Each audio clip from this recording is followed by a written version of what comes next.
Presented by Unique Films. Unique Films. DJ Mukesh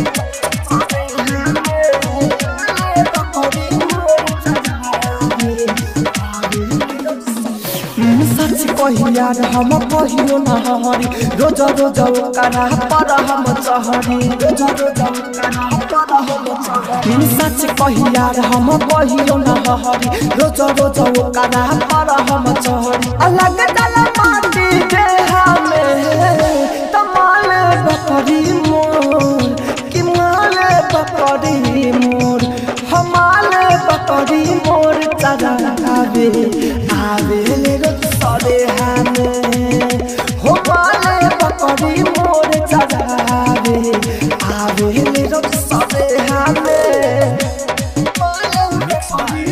happy digital recording studio Chanpatia DJ Mukesh Chakia.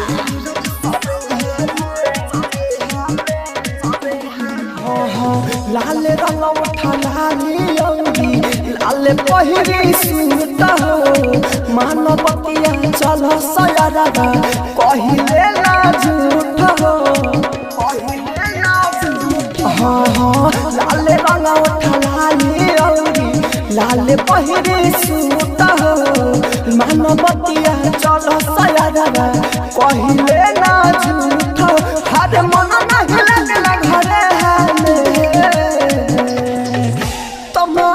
बकरी मोर हमारे बकरी मोर हमारे बकरी मोर चढ़ावे आवे सरे हमें हमारे बकरी मोर चढ़ावे आवे सरे हमें